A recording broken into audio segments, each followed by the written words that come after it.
Bonjour tout le monde, j'espère que vous allez bien. Bienvenue sur cette deuxième vidéo de comment ça marche. Aujourd'hui, nous allons parler du coronavirus au Sénégal, plus précisément de son évolution, les mesures prises par le gouvernement, ainsi que la réaction de la population face à cette pandémie. Sans plus tarder, nous allons commencer par l'évolution du Covid-19 depuis son apparition jusqu'à cet instant. Le lundi 2 mars, le Sénégal a annoncé son premier cas de nouveau coronavirus sur un Français qui a séjourné en France en février avant de revenir au Sénégal et qui a été mis en quarantaine à Dakar. Ainsi, tous les passagers qui étaient à bord de l'avion Air Sénégal à destination de Dakar en provenance de Paris sont recherchés par les autorités sénégalaises pour les mettre en quarantaine. Le nombre de contaminés n'a cessé d'augmenter et nous avons pu recenser certains chiffres sur le nombre de cas confirmés. Alors on peut noter. Le 19 mars, 36 cas sont confirmés mais aucun mort. Le 22 avril, 195 cas sont déclarés positifs, un décès, 55 guérisons, un évacué et 138 personnes sous traitement. Le 20 avril, 377 cas sont déclarés positifs, dont 235 guérisons, 5 décès, une personne est évacuée et 135 personnes sont sous traitement. En voyant les résultats du 20 avril, on pourrait s'attendre à une bonne nouvelle, du fait que le nombre de guéris dépasse le nombre de personnes en sous-traitement. Cependant, ces derniers jours, la dynamique est inversée, car au moment où j'écris cette vidéo, il y a 882 cas déclarés positifs, dont 315 guéris, 557 sous traitement, 9 décès et 1 évacué. Avec cette évolution inquiétante, on peut se poser la question de savoir si l'augmentation des cas positifs est due à une augmentation soudaine des personnes atteintes ou c'est parce que depuis le départ, le nombre de tests journaliers était tout simplement insuffisant pour avoir une vision exacte de la propagation. Parlons maintenant des mesures prises par le gouvernement début mars. Pour faire face à cette pandémie, beaucoup de mesures ont été prises par le gouvernement, à savoir la fermeture des écoles. D'ailleurs, si vous n'étiez pas au courant, nous avons fait une vidéo entière sur l'école pendant le confinement. Je vous la mets en description.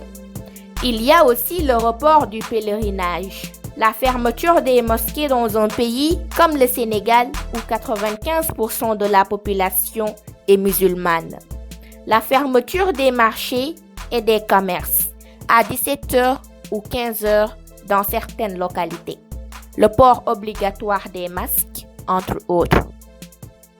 Parlons maintenant en détail de certaines de ces décisions et de leurs impacts sur la population. Le couvre-feu.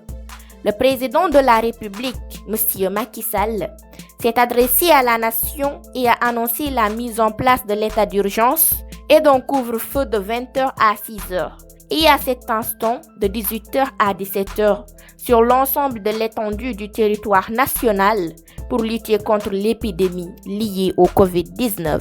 Au début, l'application de ces mesures a été plus que difficile et remplie d'images de violences policières. En effet, pour faire respecter le couvre-feu, certains policiers n'ont pas hésité à user de la force et de la brutalité. Beaucoup de vidéos ont d'ailleurs fait le tour des réseaux sociaux, provoquant soit l'indignation ou juste le fou rire par moments. Heureusement que maintenant, la population respecte de mieux en mieux le couvre-feu et les méthodes de punition ont drastiquement changé, passant des coups aux exercices physiques tels que les pompes et les roulades. Parlons du programme que l'État a pris pour les démunis.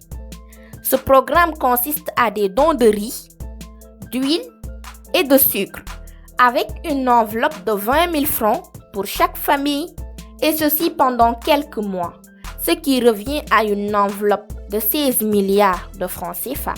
Par ailleurs, diverses polémiques ont éclaté sur la distribution de ces denrées.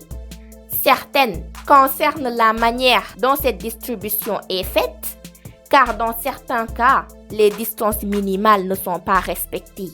Et d'autres concernent sur des suspicions de favoritisme envers des populations du parti au pouvoir. On note aussi que ce ravitaillement peut ne pas être suffisant pour les familles nombreuses où le sac de riz ne dure que 5 jours. Le gouvernement donne l'ordre d'arrêter la vente de pain au sein des boutiques pour diminuer les risques de contamination. Ainsi, ce sont uniquement les boulangeries qui sont habilitées à en vendre. Mais cependant, cela pourrait être contre-productif, car en tenant compte de la situation actuelle de Ramadan, nous constatons une importante foule de population qui s'accentue au niveau des boulangeries pour acheter du pain pour la rupture du carême. Étant donné que le regroupement de personnes est interdit, cela risque d'entraîner des contaminations. Je vous donne un exemple de réaction de la population. Dans le département de Goudiri, à Tambacounda, plus précisément dans le village nommé Fetenyebe, la population n'est pas du tout contente à propos du fonctionnement de ce programme. Elle réclame le ration alimentaire pour se nourrir. Selon eux, ils ont reçu des sacs de riz, de l'huile et du sucre. Et cela s'avère que cette ration se termine plus tôt que prévu.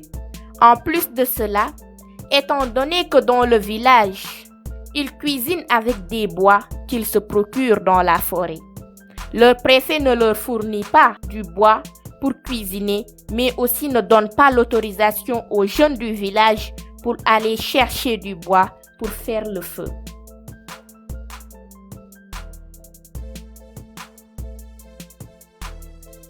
Nous voilà enfin arrivés au terme de cette vidéo. Merci de l'avoir suivi jusqu'à la fin. Redoublons tous d'efforts pour freiner la propagation de cette maladie. N'oubliez pas de vous abonner et d'activer la cloche de notification afin de recevoir les prochaines vidéos. Je compte sur vous pour aimer, commenter et partager. Merci à tous et à la prochaine pour une nouvelle vidéo. Peace and love.